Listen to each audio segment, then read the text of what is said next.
네, 해커스 학생 여러분 반갑습니다. 자, 23번째 주제입니다. 조선시대 때 토지제도, 수취제도, 이 제도들을 중심으로 이 경제와 관련된 제도를 중심으로 하여 이 제도가 무엇인지를 한번 살펴볼 건데요. 이런 제도는요, 이게 무엇인지 오늘날로 치면은 어떤 제도인지 여부를 중심으로 한번 확인해 보시면 되겠습니다. 지금 제도와는 조금 다른 모습들이거든요. 토지제도는 공무원들에게 월급 주는 것과 관련이 있다라고 먼저 생각을 하시면 되겠고, 수취제도는 세금제도인데 돈으로 내는 게 아니라 뭔가 좀 다른 형태였었다가 바뀌게 되는 이런 변화된 모습을 중심으로 봐주시면 되겠습니다. 자, 23번째 주제니까 23번째 테마를 먼저 보고 시작을 할게요. 자, 이름은 재테크라고 붙여봤습니다. 재테크들, 많은 직장인들이 관심을 갖고 있는 거예요. 자, 직장인들 열심히 일을 합니다. 예. 뭐 이제 성인이 아니신 분들도, 나중에 이제 크면은, 열심히 일해가지고 좋은 직장에서 월급 잘 받고 일해야지. 그런데요, 이 성인들, 또 이제 직장인들에게 요즘은 좀 뜸해진 것 같은데 다시 또 불붙는 것 같기도 하고, 예. 광풍이 불었던 게 하나 있습니다. 바로 가상화폐, 예, 이런 거예요. 뭐 비트코인 이런 거예요. 자, 이런 것을 좀 투자를 해봤는데, 뭔가 막 굉장히 자산이 불었어요. 그러면서 이 직장인들 사이에서는 야, 열심히 월급 받으면서 일하는 것보다 이거 잘 투자만 하면 되겠구나. 여러 가지의 이제 약간 현타를 느끼는 직장인들도 좀 있었대요. 또는 내가 열심히 벌었는데 이 저 친구는 그냥 뭐 직장에서 대충 일하다가 이런 거 투자 잘해가지고 돈을 크게 벌었대. 그러면 또 뭔가 약간 좀 여러 가지 생각이 들기도 하고. 자, 이렇게 투자하는 재테크와 관련해서 전통적인 주제가 있습니다. 한번 볼까요? 자, 삐까뻔쩍 건물들이 굉장히 많이 올라가 있습니다. 여기는 어디냐? 서울의 강남입니다. 예. 대한민국에서 가장 번화하고 부유한 곳이라고 알려진 강남의 전경이에요. 자, 시계를 좀 거꾸로 가볼게요. 여기는 어딜까요? 옛날 사진 같은데 산이 들이 이렇게 있고 하천 있고. 자, 여기 어디냐? 강남입니다. 예. 옛날에 개발되기 전에 강남의 모습이에요. 자, 서울에 강남이 개발됐었던 거는 한 1970년쯤부터 영동 신시가지, 옛날엔 이제 영동이다라고도 불렸었대요. 영등포 동쪽이다라는 지역인데, 예, 여기를 개발하면서부터 이제 건물들도 많이 올라가고요. 사람들도 많이 이주하면서 어떻게 되겠어요? 집값이 점점점, 땅값이 점점점 뛰게 되겠죠. 그래요. 야, 옛날에 강남에 뭐 하나만 샀었으면, 그쵸? 예, 일하는 것보다 이거 자산만 잘 불렸으면, 이런 생각들을 하면서, 그래, 역시 뭐가 있어야 돼요? 여러분들 성인이 아니신 분들 같은 경우는 어른들한테 그런 얘기들 많이 들어보기도 했을 겁니다. 성인이시라도 많이 들어봤을 거예요. 일단 돈 벌면 집부터 사. 예. 그럼 이게 좀 올라갈 만한데 이런 거 사. 라는 얘기를 들어봤을 겁니다. 그래요. 아파트, 좋은 아파트 사가지고, 가격 오르는 거. 아니, 근데 조금 시대가 지나지 않았나요? 예전에 비해서 부동산이 조금 어려워지지 않았나요? 라고는 하지만, MZ세대 가장 선호하는 재테크 수단. 1위가 설문조사 결과, 2023년 기준이긴 한데, 거의 40% 육박하는 부동산입니다. 예. 부동산 하면은 일단 기본적으로 아파트겠죠. 그렇죠? 그러니까 잘만 투자하면 돈 좀 벌 수 있겠다. 근데 이러다 보면은 열심히 일한다라는 의욕이 좀 저하되지도 않을까?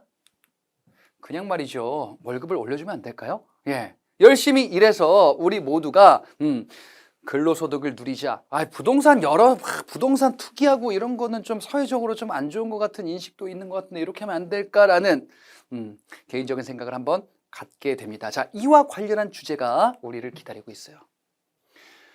첫 번째, 조선의 토지제도 변화와 관련한 내용입니다. 자, 토지제도를 얘기할 건데요. 이게 뭐냐?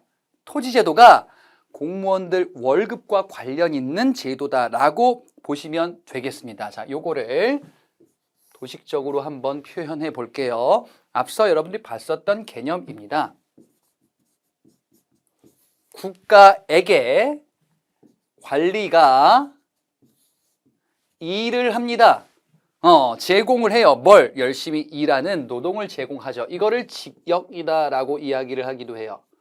그러면 국가는 관리에게 뭘 줘야죠? 뭘 줘요? 월급 줘야죠. 근데 화폐가 널리 쓰이기 전에는 뭘 준다고 했냐?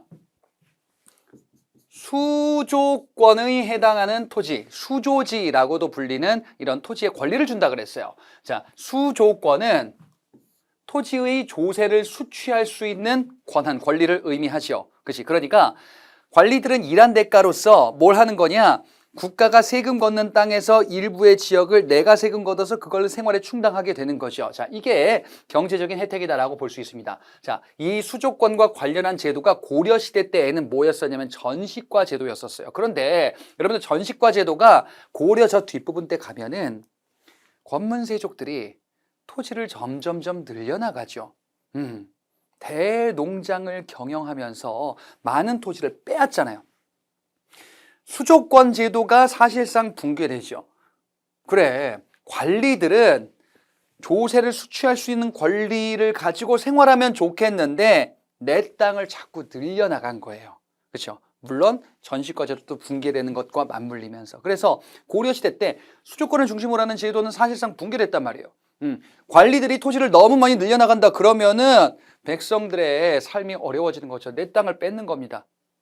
이거를 지금의 부동산이라고 바꿔서 이해하면 이렇게 되는 거예요.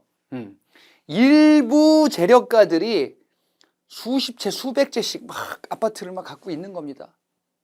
내 집이 없는 거예요. 다 전세 월세만 살고 막 힘들어 하는 겁니다. 그렇지? 그런 시대에서 이제 조선 건국 직전에 신진사대부들이 안 되겠다.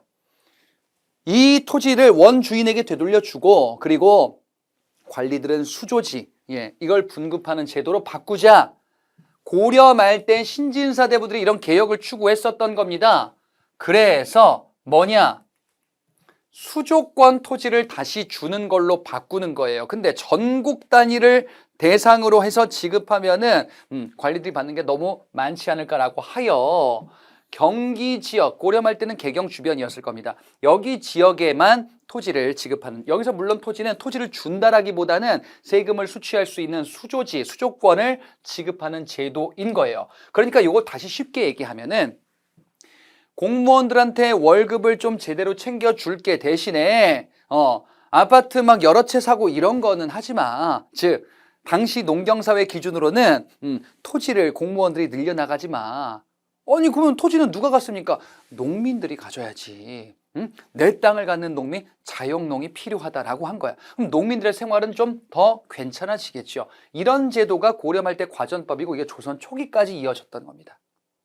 그러면 이걸로 공무원 월급을 충당했어요. 아니 근데 내가 퇴임하면 어떻게 돼요? 먹고 살 길이 없는데요. 그것도 챙겨줄게.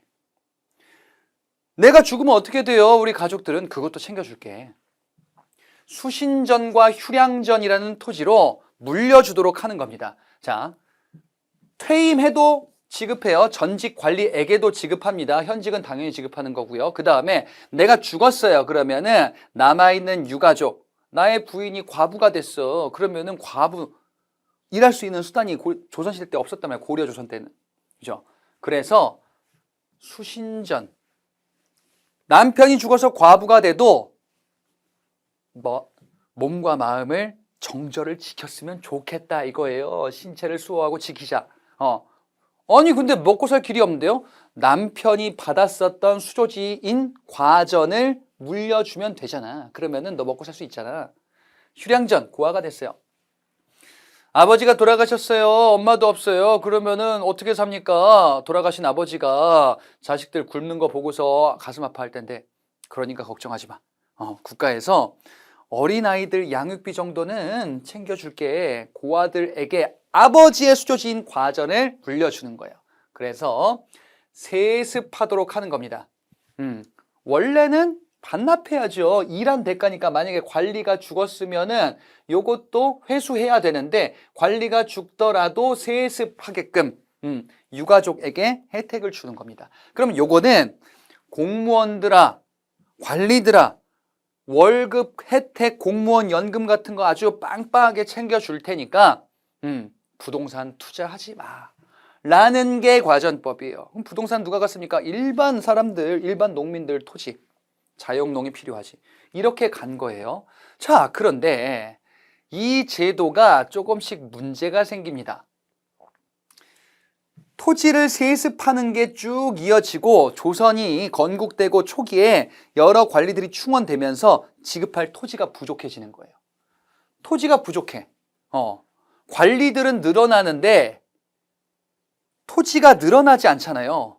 그죠? 그래서 어떻게 할까? 세조 때 기존의 과전법을 개편합니다. 직전법이라는 제도로 개편하게 돼요. 어떻게 하냐? 원래 이전에 좀 아까 봤었던 과전법은요, 전현직 관리들을 대상으로 지급을 하고 그 다음에 세습 기반 토지, 수신전과 휴량전 이걸로 물려주도록 했었어요. 자, 그러면 혜택을 줄이는 겁니다. 어떻게? 현직 관리에게만, 즉 전직 관리에게 지급 중단. 즉 관리는 퇴임하면은 이제 끝. 그리고 수신전과 휴량전 요거 죽은 다음에 유가족 세습하도록 한다 그랬죠. 요것도 끝. 그러면 일할 때만 월급 받는 거예요. 예, 이게 바로 세조 때 직전법이에요. 되게 간단하죠. 그렇지? 그러면 부족한 토지의 문제는 해결될 수 있겠군요. 그런데 이게 문제가 여기서 끝이 아니에요. 관리들의 월급이 실질적으로 줄어든 거거든요. 뭐 공무원 연금 같은 게 없어졌다라고 보시면 돼요. 사실 공무원이라는 게 보통 이제 월급이 적다라고 얘기하지만 퇴임 이후에 공무원 연금 제도가 있거든. 그래서 이 공무원 연금 제도가 그래. 공무원 퇴직해도 먹고 살 수 있는 길이 있으니까 당장 월급이 적더라도 괜찮지라고 해서 공무원 시험에 도전하는 경우들이 많이 있죠. 근데 공무원 연금이 혜택이 줄어들었거나 없어졌어요. 그러면은 공무원 입장에서는 좀 억울하잖아요. 메리트가 별로 없잖아. 이것도 마찬가지예요. 관리들 입장에서는 혜택이 줄어드니까 큰일 났다. 퇴임 이후와 죽은 이후, 즉 노후 대비 사후 대비가 안 되는 거예요. 그럼 어떻게 해야 돼? 재테크. 부동산 재테크. 농장 확대요. 예. 내 땅을 늘려나가야지 이렇게 가는 것이고, 또 하나의 문제가, 자, 관리들이 지금 받은 토지가 수조지라 그랬죠. 수조권이에요. 조세를 수취할 수 있는 권리. 그러면은 농민들의 땅에서 세금을 걷는 건데 세금을 거둘 때 더 많이 걷는 거예요. 물론 그렇게 하면 안 되지만 관리는 신분이 농민보다 높을 거 아니에요. 그래서 강압적으로 이렇게 수조권을 남용하는 이런 모습들이 나오기도 하는 거지. 그죠? 그래서 공무원 월급을 줄였더니 부작용이 나오는 거예요. 이걸 해결할 방법이 없을까? 성종 때 지금 봤었던 직전법을 없앤 게 아니고 이 직전법의 운영 방식을 바꿔요. 성종 때에도 직전법이에요. 앞서 세조 때. 그런데 운영 방식을 바꿔요. 어떻게 하냐? 관리들이 수조권을 행사한다 그랬어요. 수조권은 조세를 수취하는 권한이죠. 다시 도식을 그려보면은 국가, 관리. 자, 관리는 국가에게 직역을 제공하고 수조권을 받죠. 수조권을 받는다라는 거는 농민, 토지 주인. 농민이 토지 주인이라면은 원래 국가한테 세금을 내야 되는데 관리한테 세금을 내는 걸로 이렇게 바뀐 거예요. 일부 지역에 한해서. 그러면은 관리는 토지 주인 농민에게 조세를 수취하는구나. 근데 요거를 정해진 것보다 더 많이 수취하니까 국가가 안 돼. 요만큼이 거둬야 될 몫이면은 요만큼을 내가 거두어 줘서 너한테 직접 줄게. 국가 관청이 직접 수취하여 관리에게 지급하는 거예요. 그래서 관청이 수취하여 관리에게 지급한다. 관리가 수조권 행사를 직접 하지 못하게 하는 거예요. 관리의 부정과 비리를 막겠다라는 것이요. 세금을 과도하게 거두니까 문제가 생긴다. 그래서 지방의 관청이 직접 하는 거예요. 농민이 세금 내는 것을 정해진 것만 내도록 하는 것이. 그러면 이렇게 되면 좋은 점이 관리가 마음대로 토지에 대해서 막 세금을 걷는 것을 마음대로 할 수 있는 그 잘못된 관행은 없어질 수 있는 가능성이 커지겠지요. 그래서 국가의 즉 관청이 관리를 통제할 수 있게 되니까 토지 지배력이 강화되는 거예요. 예. 관리들 즉 공무원들의 부정 비리를 통제할 수 있게 된 거예요. 근데 말이에요. 관리들이 왜 그랬어? 노후 대비 사후 대비가 안 되니까 그런 거죠. 자, 노후 대비 사후 대비가 되나요? 안 되잖아. 그러니까 더 열심히 뭐 해야 돼요? 부동산 불패. 부동산에 투자해야 돼.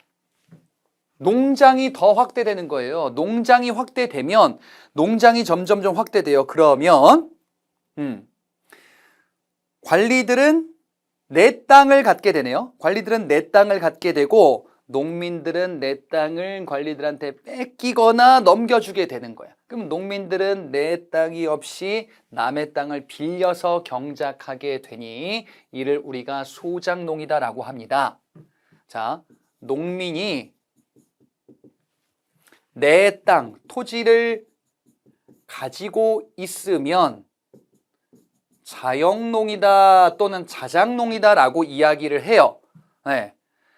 내 자가주택이 있는 거예요. 요즘으로 부동산 얘기하면은. 자, 근데 농민이 내 땅이 없어요. 그러면은 남의 땅을 빌려서 경작해야 돼요. 예. 지금으로 치면은 전세 월세라고 보시면 돼요. 소작농이에요. 그렇죠? 뭐가 더 좋아요? 농민의 입장에서는 내 토지를 가지고 있는 게 훨씬 좋거든요. 자영농이 좋은데 소작농이 지금 늘어났다는 얘기는 내 집이 없는 거예요. 내 땅이 없는 거예요. 농민의 생활이 어려워지는 거야. 아니 그러면 이게 좀 어려워지는 거잖아요 지금. 그렇지? 또 하나의 문제가 국가가 요 거둔 거를 관리한테 직접 주면 되는데 국가가 걷고 나니까 생각이 바뀌었어요. 얘들한테 월급 줘야 되는데 아유 딴 데 좀 쓴 다음에 나중에 주자. 이러다 보니까 관리한테 지급하는 게 제때제때 지급이 안 되는 이런 부작용들도 나오게 돼요. 자, 이런저런 부작용들 때문에 결국 기존의 이 직전법은 없애고, 잘 보세요. 국가가 걷어서 주는 거면은 국가가 그냥 월급 주는 것과 다르지 않잖아요. 월급 주는 걸로 그냥 일원화해버리자. 즉, 직전법 폐지하고요. 수조권을 없애는 거야. 세금, 조세를 거둘 수 있는 것을 없애고 그냥 월급 주는 걸로 가자. 관리가 쌀을 걷는, 조세를 수취하는 이런 것을 권리를 가지고서 행사를 하고 있었는데 관청이 걷어서 관청이 주니까 관청이 그냥 월급 주는 것과 다르지 않잖아요. 그 월급 주는 이런 거를 녹봉이라고 해요. 자, 녹봉은 국가가 권리를 주는 게 아니고 국가가 곡식 현물을 직접 주는 거예요. 쉽게 얘기하면은 공무원들한테 예를 들어서 공무원 월급을 주는 게 월급 주는 게 아니라 저기 요 동네에 대한 세금 걷어가지고 얼만큼일 테니까 그거 걷어가지고 월급으로 쓰세요 라고 했던 게 기존의 수조권인데 그게 아니라 그냥 월급으로 쏴주잖아요. 계좌이체 이런 거 할 거 아니에요 당연히. 그렇지? 계좌이체 하는 게 녹봉이에요. 예. 물론 여기서는 녹봉은 실물이에요. 현물이에요. 돈으로 주는 게 아니고 곡식으로 주는 거지. 이런 식으로 해서 수조권이 소멸되었습니다. 그러면 공무원들 입장에서는 노후 대비 사후 대비는 잘 안 돼. 역시나 바뀐 게 없어요. 그렇죠? 그러면서 녹봉으로 바뀌었는데 그럼 노후 대비 사후 대비는 계속 해야죠. 그러면 이런 현상, 농장이 확대되고 소작농이 증가하는 현상은 해결이 됐나요? 아니지. 계속 이어지겠죠. 그러면은 조선시대 때에는 농민들이 내 땅에 있는 농민들이 별로 없는 거예요. 이런 문제가 계속 있다. 그러니까 다 부동산 투자하려고 하고 내 땅을 가지려고 하니 국가 전체적으로 문제가 생기죠. 좀 월급을 올려주면 안 되나? 라는 생각을 하게 되는 그 내용이었습니다. 이게 바로 토지제도였습니다. 자, 다음 제도를 볼게요. 이번에는 수취제도입니다. 수취제도는 세금 제도를 의미합니다. 백성들이 내는 세금을 얘기해요. 예. 토지제도와 조금 차이가 있죠. 이 세금 중에서 관리에게 내도록 하는 거는 국가가 수조권을 관리한테 준 거예요. 예. 약간 차이가 있는데 백성들이 세금을 국가관청에게 낼 수도 있고 관리에게 낼 수도 있죠. 어찌됐건 그 세금은 무엇이 있는지를 보는 겁니다. 자, 일단 첫 번째, 세금은 크게 세 가지가 있습니다. 첫 번째는 전세라는 제도예요. 전세 또는 조세라고도 하는데 이거는 토지세를 의미합니다. 토지에 부과되는 세금이에요. 옛날에 토지의 기능은 농토예요. 농작물을 키울 수 있는 기반이 되는 땅이지. 전세는 또는 조세는 농작물을 키울 수 있는 농토에서 열심히 농사를 지으면 그 중에서 일부를 가져가는 거예요. 원래는 생산된 양의 10%를 납부하도록 하는 게 원칙이었었거든요. 무슨 얘기냐? 농토에서 열심히 쌀 농사를 지었다라고 해보자. 그 중에서 예를 들어서 10가마를 생산을 했어요. 그러면 10가마 중에서 1가마를 세금으로 납부하는 거예요. 이게 전세였었어요. 자, 그런데 이렇게 납부하는데 10% 납부하는 게 이게 막 조사하는 것도 막 여러 가지의 폐단들이 있는 거예요. 막 조사하는데 막 이거 조작하기도 하고 그 다음에 여기서 이제 막 무슨 10%가 더 이상이다라고 해서 여러 가지의 막 뇌물을 받기도 하고 좀 투명하지가 않은 거예요. 요게. 그래서 좀 투명하게 진짜 제대로 국가가 10% 기준이 아니라 이럴 때는 이만큼, 이럴 때는 이만큼씩 걷는다라는 좀 구체적인 원칙을 발표할 겁니다. 바로 세종 때입니다. 조선 초 세종 때 세종께서 본 거예요. 아니 이거 10% 걷는 게 문제가 있다. 부정비리가 좀 많이 있네. 이거를 좀 투명하게 바꿔야겠다라고 해서 공법이라는 제도를 만들고 제정을 합니다. 자, 그러면 어떻게 되는지를 보자. 요게 조금 내용이 복잡해 보이니까 제 얘기를 잘 따라오셔야 돼요. 토지가 이렇게 있습니다. 이 토지에서 생산되는 농작물 중에서 일부를 세금으로 걷는 이런 제도가 전세라고 했었죠. 근데 이 토지가 비옥한 토지일 수도 있고 척박한 토지일 수도 있어요. 예, 비옥한 토지면은 농작물 생산이 잘 되죠. 척박한 토지면은 농작물 생산이 잘 안 돼요. 이런 문제, 차이점이 있을 수 있잖아요. 똑같이 거두면은 척박한 토지 있는 농민들이 불만을 일으킬 수도 있잖아요. 그래서 기준을 좀 달리해요. 전분 6등법은 받전자예요. 토지라는 뜻이거든요. 토지의 등급을 6등급으로 나눈 거예요. 이게 뭡니까? 자, 기준은 요만큼의 쌀이라고 한번 보자. 요만큼의 쌀을 생산하는 데 있어서 땅이 요 정도만 필요할 수도 있고요. 1번. 요만큼 쌀을 생산하는 데 있어서 땅을 이만큼이나 필요로 하는 경우도 있어요. 그죠? 요만큼 땅만 필요하다라는 거는 이 땅은 농사가 너무 잘 되는 거야. 요 정도 땅, 요만큼 땅만 있어도 쌀이 막 이만큼이 나와요. 근데 쌀 요만큼을 생산하려면은 6번 같은 경우는 더 넓은 땅, 그러니까 생산량이 적은 거예요. 1번이 비옥한 땅, 6번이 척박한 땅이죠. 등급으로 나눈 거예요. 이거를 6구간으로 나눈 게 전분 6등법이에요.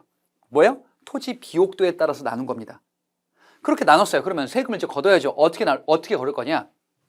세금을 걷는 데에도 어느 해에는 풍년일 수도 있고 어느 해에는 흉년일 수도 있어요.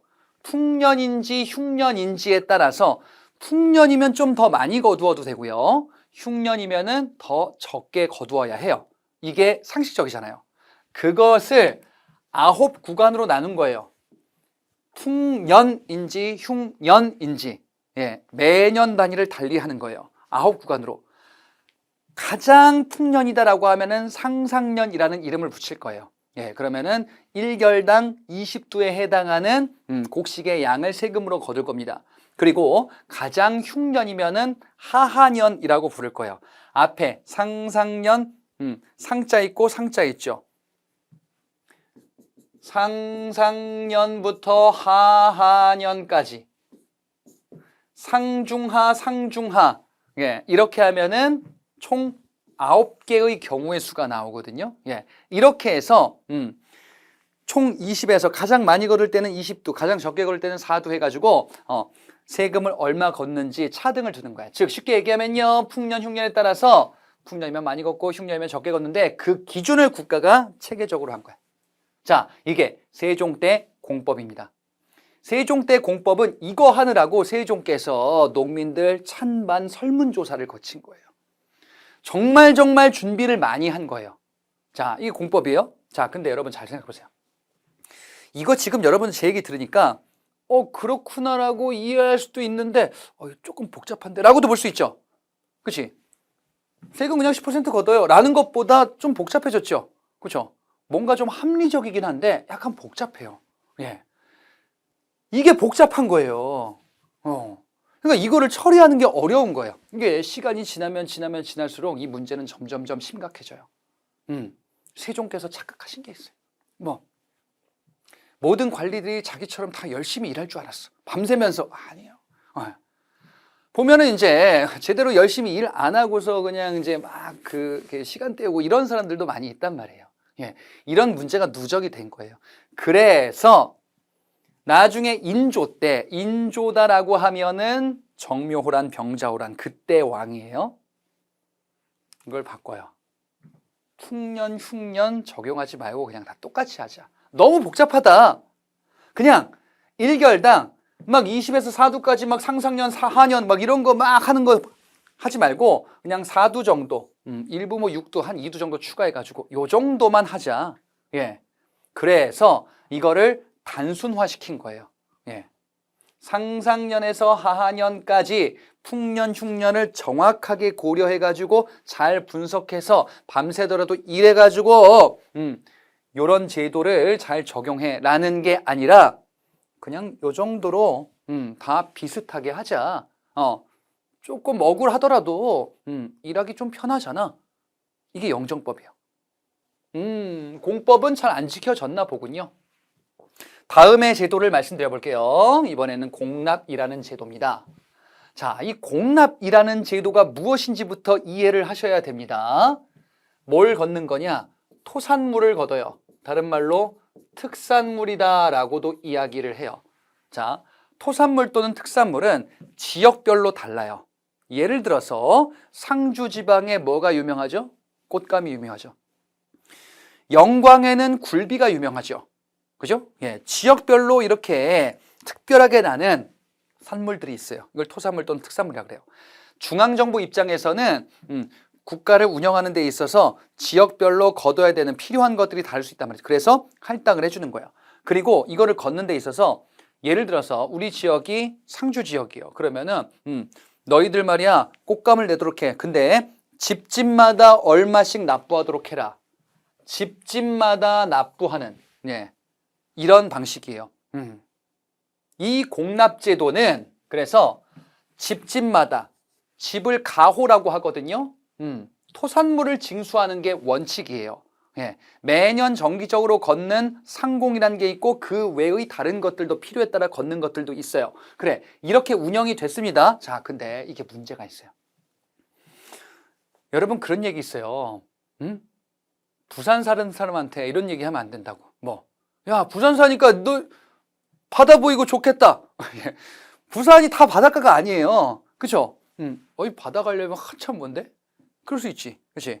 제 고향이 평택이란 말이죠. 평택에 평택항이라고 있어요. 평택항이니까 바다? 아니? 평택에서 바다 가려면은, 제가 살았던 데에서 바다 가려면은 차로 한 40분 가야 돼요. 그렇지? 지역마다 다 똑같다라고 생각하지만 현실은 다 다르잖아. 상주 지역에 꽃감을 걷었어요. 그러면 모두가 다 꽃감을 농사 재배하나? 아닐 수 있잖아요. 그렇잖아요. 일부만 하는 거잖아요. 그러면 이게 또 부담이야. 이걸 또 하려면. 그렇지? 그러다 보니까 문제가 뭐냐면은 여러 가지 문제가 생기는데 이 토산물을 구해와야 돼요. 우리 지역에서 꽃감을 바쳐야 돼. 우리 지역에서 굴비를 바쳐야 돼. 아유, 근데 이거 구하는 게 일이에요. 내가 이걸 다 따로 농사 짓기도 어렵고. 그렇지? 그래서 이걸 구해다 주는 업자가 등장합니다. 그 업자를 뭐라고 하냐? 요거를 방납업자라 그래요. 방납이다라고 이야기를 합니다. 업자가 구해다 주는 겁니다. 아니 제가 대가를 드릴 테니까, 저 꽃감 좀 구해주세요. 그러면 이윤을 챙겨주면은, 구해다 주겠다. 이런 방식이 방납이에요. 그런데 이 방납업자가 대가를 좀 비싸게 받지 않을까요? 시간이 가면 갈수록? 꽃감 좀 구해다 주세요. 아, 근데 올해 좀 가격이 올랐는데요. 얼마나요? 작년보다 2배가 됐네. 좀 비싼데요. 싫은 맛이요. 나도 바쁜데. 아니 뭐 구해다 주세요. 그 정도야 뭐. 다음 해가 됐어요. 어떡하면 좋지? 왜요? 좀 많이 올랐네 이번에.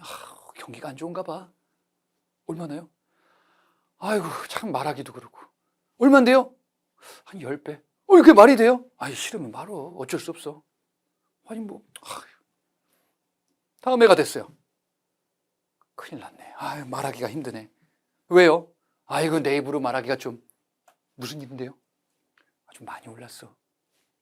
일부 기록에 따르면은 정해진 값의 100배를 받아먹는 이런 경우가 생겨요. 이게 방납의 폐단이에요. 너무 큰 문제죠. 그래서 율곡이인은 이러지 말자요. 개혁안을 제기합니다. 이걸 수미법이라 그래요. 지역별로 특산물을 걷지 말고 농민이면은 다 쌀농사 짓니까 미국 쌀로 걷자. 필요한 건 정부가 구해오면 되지. 쌀 가지고서. 이런 방식의 개혁안을 제기하는데 이게 정책으로 당시에는 구현되지가 않아요. 농민들은 이런 방납의 폐단 때문에 너무너무 힘든 나날을 보내고 있었어요. 그러다가 임진왜란이 끝나고 광해군 시기 때 이 제도를 시행하는 수순으로 넘어가게 됩니다. 방납의 폐단, 아까 봤었던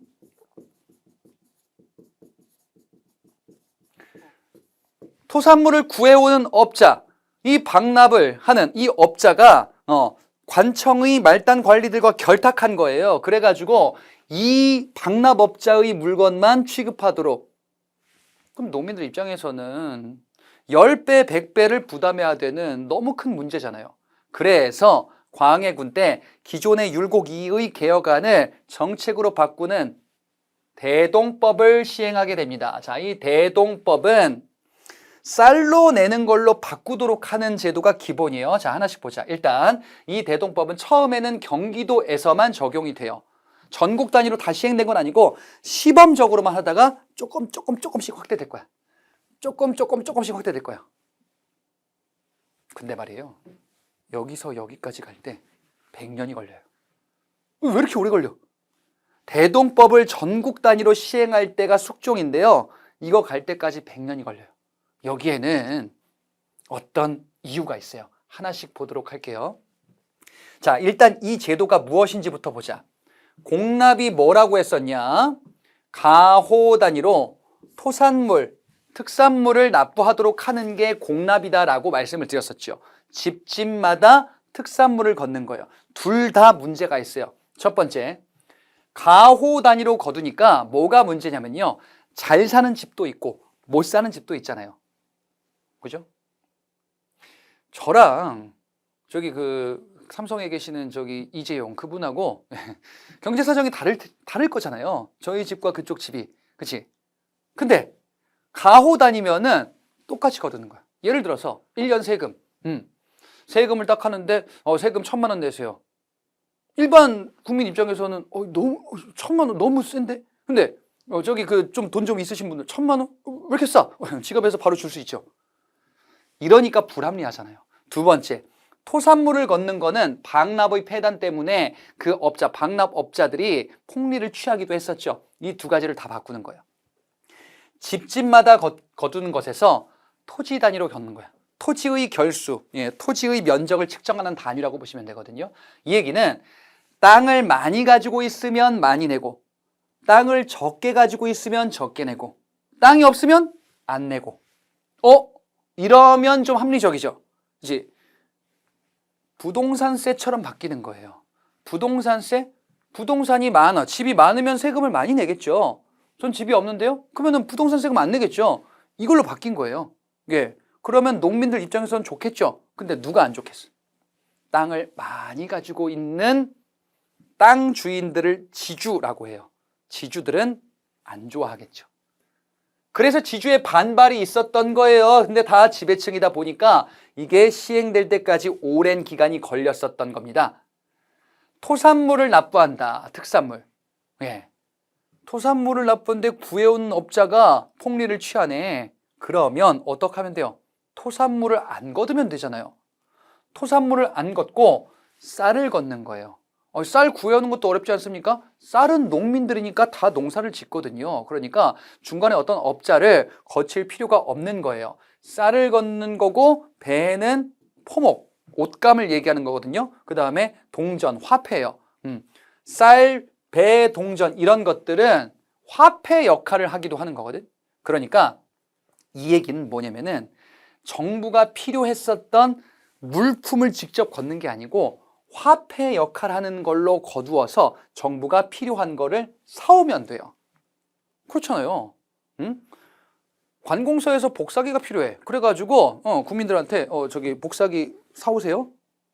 이런 게 기존의 공납제도였었는데 그게 아니라 세금 걷어서 국가가 필요한 것들을 구매하겠죠. 이렇게 가는 거예요. 자, 이 대동법을 시행하는 담당관청을 선해청이다라고 이야기를 하고요. 자, 좀 아까 말씀드렸던 것처럼 정부가 필요한 거를 구해온다 그랬죠. 그 구해오는 상인을 공인이다라고 이야기를 합니다. 이 공인한테 대가를 주고서 가서 구해와. 그러면은 공인이 뭐 하겠어요? 사와야 돼요. 그러면 엄청난 변화들이 나오지 않을까? 뭐가요?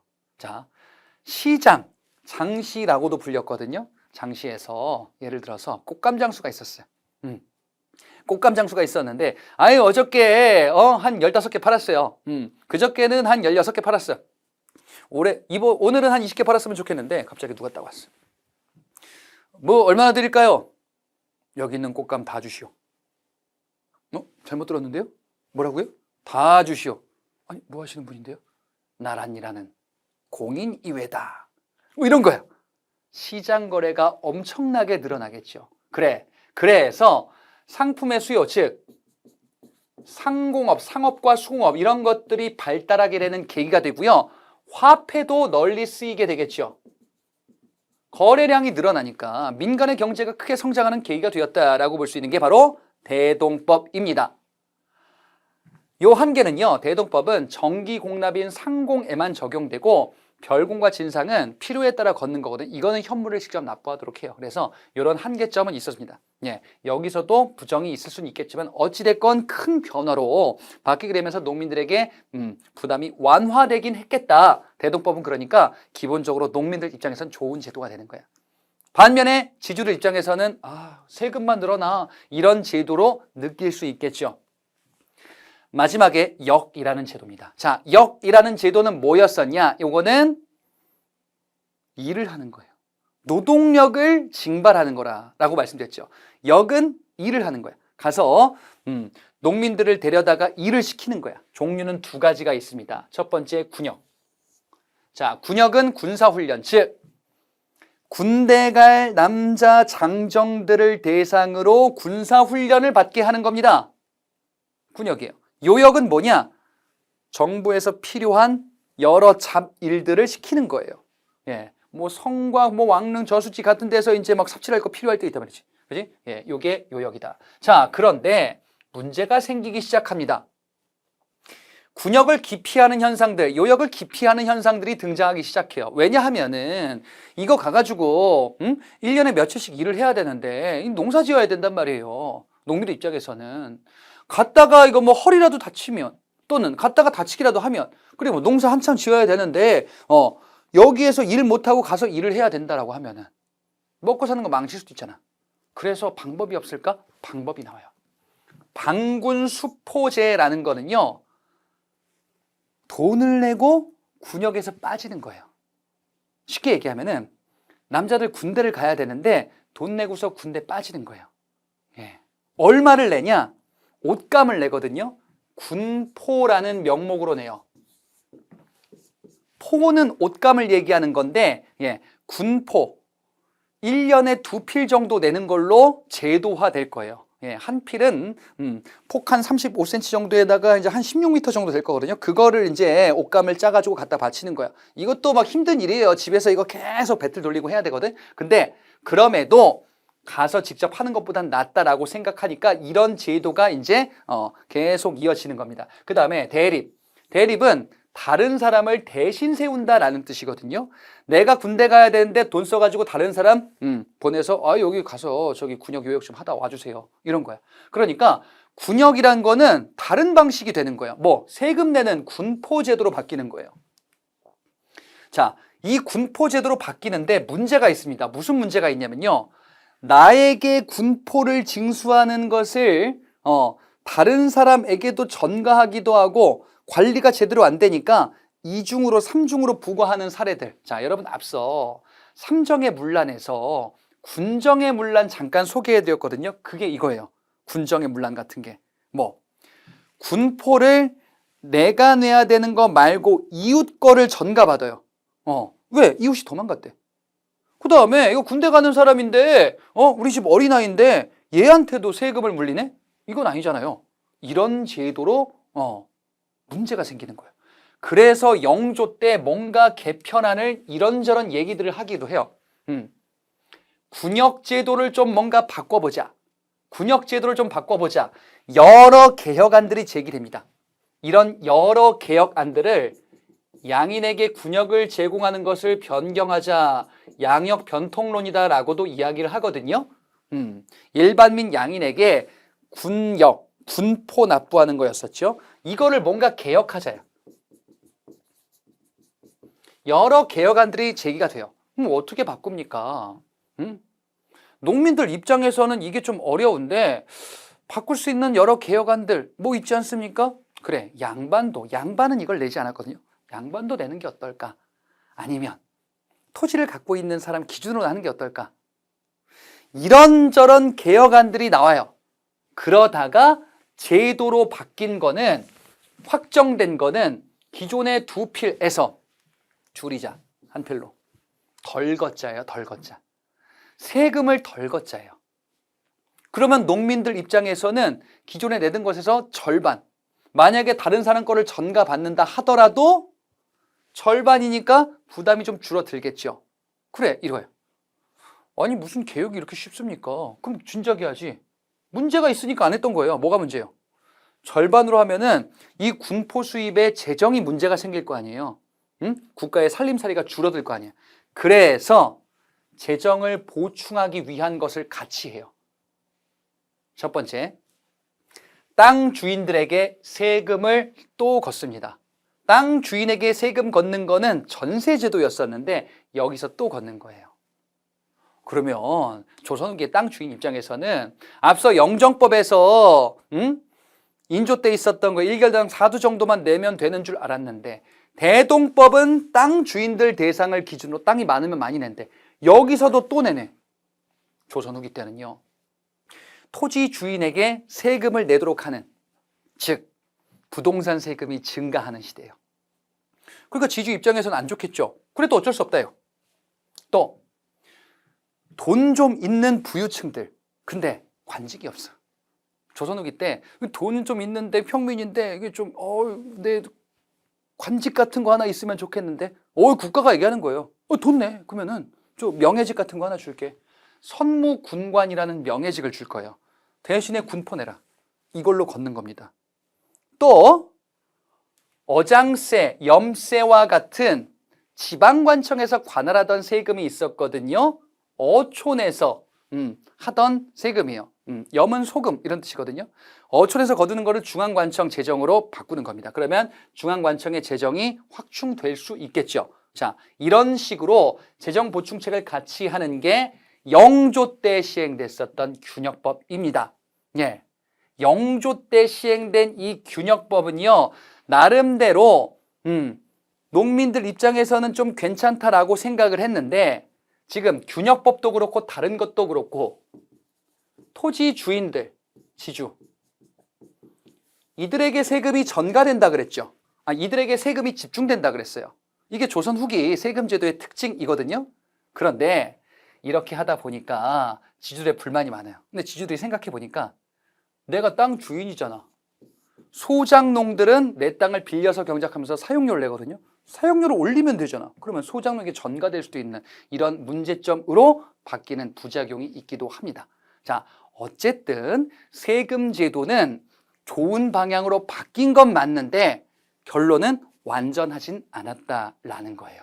자, 이렇게 제도를 잘 이해를 해주시면서 이게 이런 의미를 가지고 있구나라고 파악을 해주시면 되겠습니다. 자, 이론 강의 여기까지 하고요. 자, 문제풀이로 넘어가도록 하겠습니다.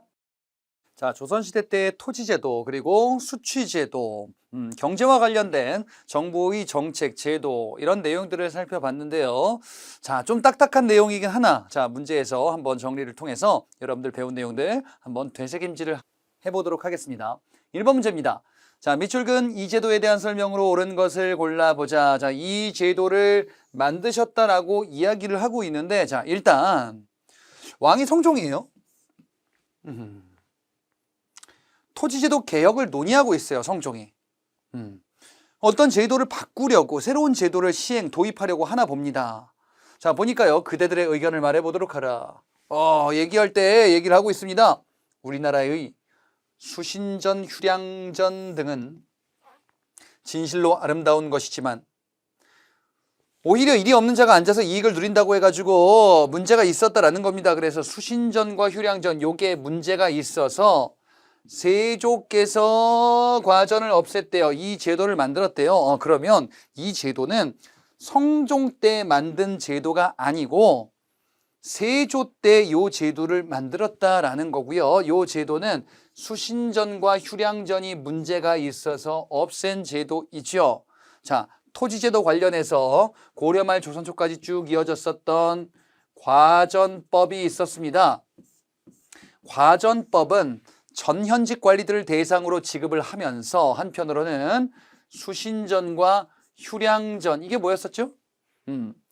관리에게 주는 토지 이것을 수신전 과부에게 남편이 죽었을 때 과부가 부인이 세습하도록 하는 수신전 휴량전은 아버지 어머니 둘 다 없어요. 고아들만 남았다. 예, 이들을 책임지는 아버지의 과전을 휴량전 이름으로 세습하도록 했구나. 요것을 세습하면서 관리들의 복지를 챙겨줬었는데 야 이거 다 챙겨주다가 국가 토지 없다. 그래서 과전법을 폐하고 직전법으로 바꾸었었네요.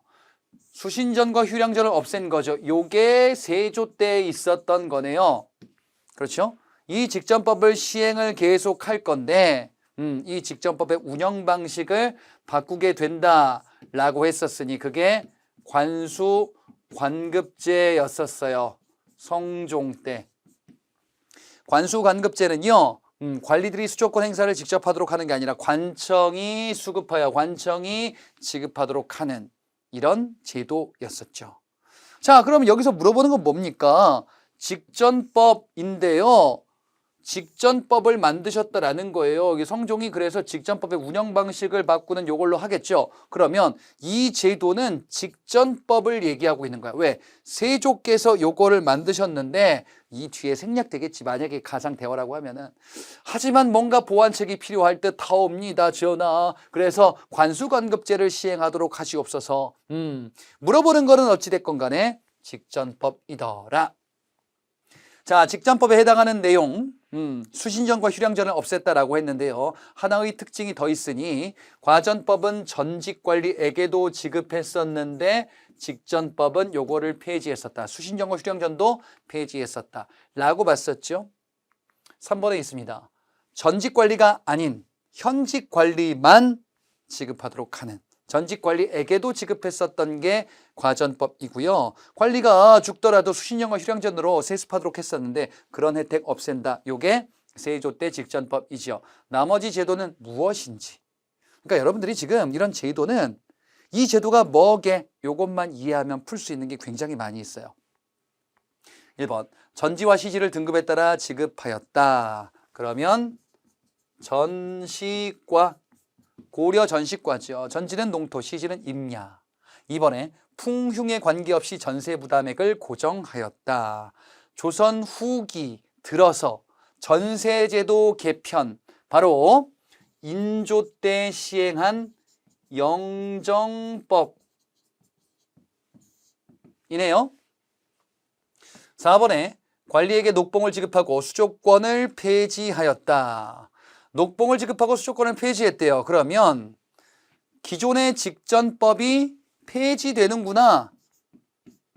직전법의 폐지는 명종 때 직전법을 폐지하면서 결국 과전법이든 직전법이든 수조권, 관리들에게 조세 수취 권한을 주는 것인데 요거를 폐지시키는 거죠. 그죠? 그래서 명종 때 있었던 제도, 수조권 제도, 토지 제도는 소멸하는구나. 5번에 개국 공신에게 인성 공로를 기준으로 토지를 지급하였다. 이건 고려 때 이런 거 봤었는데요. 역분전이라고요. 역할에 따라서 분급했었던 이런 토지, 개국 공신에게 지급했었던. 자, 따라서 답은 3번 직전법의 의미를 찾아주시면 되겠죠. 2번 문제 보겠습니다. 가에 대한 설명으로 옳은 것을 골라보자. 자, 어떤 제도를 시행했나 봅니다. 왜 그런가 보니까 재정 수입이 감소했대요. 국가 재정에 문제가 생겼대요. 농민 생활도 안 좋대요. 야, 그러면 당장 바꿔야지. 전분 6등, 연분 9등. 너무 복잡하대요. 이건 약간 앞에는 핑계 같고 이거 진짜 이유가 이건 것 같죠? 야, 이거 너무 복잡해서 못하겠다. 너무 복잡해서 할 일도 많아진다.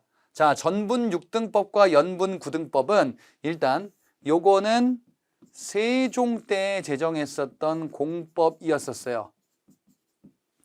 세종 때 제정한 공법, 이거는 어떤 제도와 관련 있나요? 바로 전세제도예요. 토지세죠. 토지에 대한 세금을 걷는데 어떻게 걷습니까? 토지의 등급을 6등급으로 나누고 그리고 풍년, 흉년, 인지 9구간으로 나누어서 1결당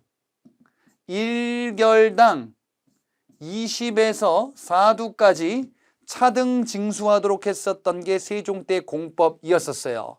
자, 1결당 20에서 4두까지 차등 징수하자. 최고 상상년 풍년이면 많이 걸어도 된다. 20두.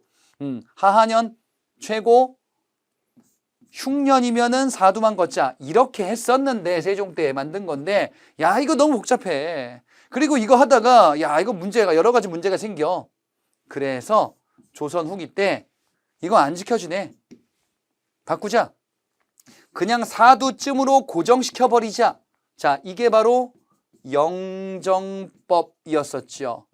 영정법은 인조 때 시행했었던 전세제도 개편이에요. 세종 때 공법이 안 지켜지니까 야, 안 지켜지는 거를 그냥 법으로 하자. 1결당 4두 또는 6두 정도까지만 고정해 놓고 나머지 위에 거 뭐 차등 징수하고 이런 거 하지 말도록 하자라고 했었던 제도입니다. 야, 그러면 세금 걷는 액수가 줄어드네요. 세금 거는 액수가 줄어들 수 있겠네? 그렇구나. 그러면 5번의 내용이 정답이겠죠. 풍흉에 관계없이 그 이전에는 풍년과 흉년을 구분했었는데 1결에서 20두까지. 그런데 그냥 4두쯤으로 고정을 시켰다. 이게 영정법에 해당하는 내용이었습니다. 물론 토지가 없는 농민들이 많았기 때문에 이 영정법의 혜택은 농민들이 아닌 주로 지주들, 땅 주인들, 땅을 가지고 있는 사람들에게 돌아가게 될 겁니다. 자, 1번 보겠습니다. 과전의 지급 대상을 현직 관리로 제한하였다. 현직 관리로 과전 지급 대상을 제한했다. 자, 이거 앞서 봤었던 건데요. 바로 전직 관리는 안 준다. 직전법, 요거는 관리들에게 수조권 나눠준 제도 얘기하는 거지요. 현직 관리로. 그러면 전직 관리는 안 줬다. 전직 관리도 줬었던 거는 과전법, 수신영어 휴령전까지도 줬었는데 직전법에서는 전직도 안 돼, 수신전 휴령전도 안 돼, 이런 제도. 이번에 선해법이라는 이름으로 경기도에서 처음 시행됐다. 선해법, 경기도 선해청 기구를 두겠죠. 요거는 대동법. 예. 공물제도를 개편했었던 대동법은 경기도 일대에서 광해군대 처음 시행되고요. 선해청 기구를 통해서 운영이 되었다라고 봤었죠. 자, 3번에 부족한 재정을 충당하기 위해서 선무군관포를 수취하였다. 세금을 줄여줬으니까요. 뭐 군포 징수를 1년 2필에서 1필로 감해줬으니까 재정을 충당하기 위한 이런 보충책이 필요하니 요거는 영조 때 시행한 균역법에서 등장하는 재정 보충책이었었지요. 조선 후기의 대표적인 정책으로서 인조 때 전세제도 개편 영정법, 그리고 광해군 때 시범 시행되고 계속 확대되었었던 공납제도 개편인 대동법, 그리고 군포징수, 이거를 줄여주고자 했었던 영조 때 균역법. 자, 이렇게 나누어서 살펴보시는 거지요. 자, 4번에 공인을 통해서 각 관청이 필요한 물품을 공급하도록 하였다. 공인을 통해서. 대동법에서 등장하는 내용이죠. 공인을 통해서 필요한 물품을 직접 사도록 하는, 그래서 특산물을 직접 걷지 않도록 하는 광해군 때 시행된 대동법에 해당하는 내용이었습니다. 자, 3번 문제 보겠습니다. 밑줄 그은 제도에 대한 설명으로 옳은 것을 골라보자. 이원희 건의로서 경기도에서 시행되는 수취제도입니다. 보니까요, 지방에 특산물을 징수하면서 나타난 방납의 폐단. 야, 이게 너무 심했잖아. 그죠? 특산물을 징수하는데, 이거를 구해오는 업자들, 방납업자들이 폭리를 취하면서 농민들에게 고스란히 이 부담이 돌아가기도 했었단 말이죠. 그래서 이거를 개혁하기 위한 여러 가지 개혁안들 제기됐었는데, 율곡 2의 수미법이 대표적이었었고, 이것이 나중에 정책화됐었던 게 바로 광해군 때 시행되는 대동법이었습니다. 현물, 특산물 내는 게 아니라 토지 결수, 토지세처럼 쌀로 납부한다. 그래서 대동법은 이런 거 있지 않았습니까? 특산물을 납부하는 것. 요걸로 여러 가지의 부담이 생기니까 그냥 쌀 또는 포, 동전 이런 걸로 납부하도록 해라. 그러면 농민들이 구하기 쉬우니까 중간 업자들이 활개치지 않는다라는 거지요. 그 다음에 또 대동법의 내용인즉슨 기존에는 호별로 세금을 걷는 집집마다 세금을 걷기 때문에 가난한 집은 어려웠단 말이에요. 이게 아니라 토지 결수에 따라서 토지, 많은 토지가 있으면 많이 내고 토지가 적으면 적게 내고 토지가 없어 그러면 내지 말자. 이렇게 바꾸니까 농민들에게 큰 부담이 완화되는 모습으로 나오게 된다 그랬어요. 자, 요게 바로 대동법이었습니다. 자, 이 대동법의 시행으로요, 정부가 필요한 특산물을 쌀로 걷었네요. 그러면 이거 가지고서 필요한 특산물을 시장 가서 사오겠죠. 누굽니까? 공인. 공인이 정부 물품을 조달하는 역할을 하는구나. 자, 기억해 보니까요, 선해청에서 관련 업무를 담당하였다. 대동법의 담당 관청이에요. 니은에 재정을 보충하기 위해서 지주에게 결작을 부과하였다. 지주에게 결작을 부과하였다. 자, 지금 대동법 있죠. 그러면 조선 후기 때 시행됐었던 영정법이라든지 그 다음에 균역법이라든지 이런 것과 비교해서 개념을 물어보는 겁니다. 자, 니은은요, 군포를 줄여줘서 앞선 선무군관포 나왔었는데 그거 말고 결작 부과하는 것도 재정 보충책에 있었네요. 그래서 요거는 군포 부담을 줄였었던 균역법입니다. 자, 디귿에 공인. 그래, 공인이 관청의 물품을 조달하게 되죠. 쌀포 동전을 걷었으니까 요 필요했던 것을 사온다. 그래서 공인이 활약하게 된다. 라는 내용들을 봤단 말이죠. 기역과 디귿이 맞겠네요. 리을은요, 어장세, 선박세 등의 국가 재정으로 귀속되는. 정부가 군포 부담을 균역법에서 2필에서 1필로 줄여주니까 부족한 재정을 위해서 지주들에게 결작세 1결당 2두를 걷고요.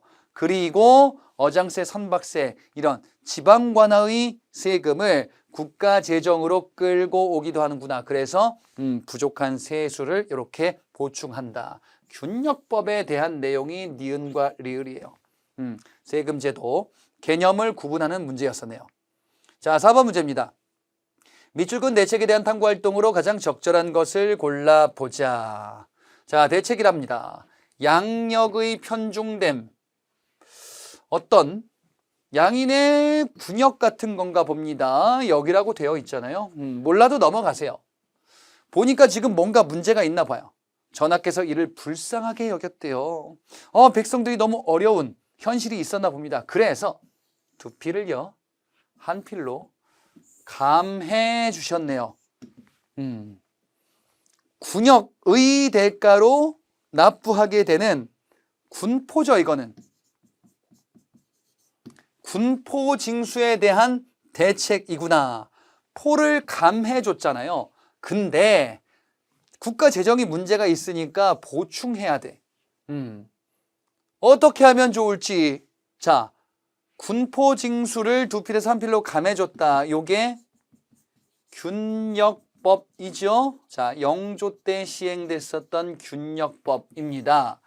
그러면 부족한 재정을 보충하기 위해서 어떻게 해야 되느냐?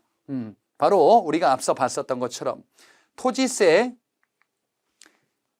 결작, 토지세로 결작을 걷게 됐고요. 토지세를 더 걷는 것이 그 다음에 선무군관 직책을 주고 포를 이렇게 걷게 된다. 그리고 또 하나가 앞서 본 것처럼 선박세, 어장세 이런 세금들을 국가 재정으로 귀속시킨단 말이지. 이게 바로 재정보충책이었습니다. 자, 그러면 이와 관련한 것들을 찾아보면요. 3번에 있네요. 선무군관포를 징수한 목적을 찾아본다. 재정보충책 중에 하나였었던 거죠. 그리고 다른 거 등장해도 맞습니다. 이게 바로 영조 때 시행됐었던 군포징수의 제도 개선. 자, 기억은 1번은요. 공인이 등장하게 된 배경을 살펴보자. 공인 대동법에서 등장하는 정부 물품 조달업자였었네요.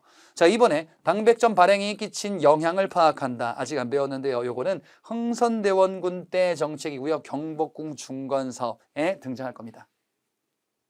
4번에 토산물로 쌀 동전으로 납부하도록 한 토산물을 요걸로 납부하도록 했대요. 그래서 이거를 공인이 사오는 거죠. 바로 대동법과 관련한 내용이네요. 5번에 전세를 풍흉에 따라 9등급으로 차등 부과했대요. 9등급으로 전세를 풍흉에 따라서. 그러면 이거는 풍년인지 흉년인지 연분 9등법 얘기하는 거네요. 5번은 세종 때 공법이죠. 조선 초기 때 세금 제도. 이것을 이후에 인조 때 영정법으로 개편하겠네요. 자, 그래서 지금 대동법인지 균역법인지 요 두 가지를 많이 물어보게 될 겁니다. 물론 영정법에 대한 내용 또한 세금제도 개편으로 정리를 해 두셔야 되겠습니다. 자, 이렇게 해서 우리 토지제도 그리고 수취제도 해당되는 조선시대 때 제도들을 살펴봤어요. 저는 다음 강의에서 또 여러분들 찾아뵙도록 하겠습니다.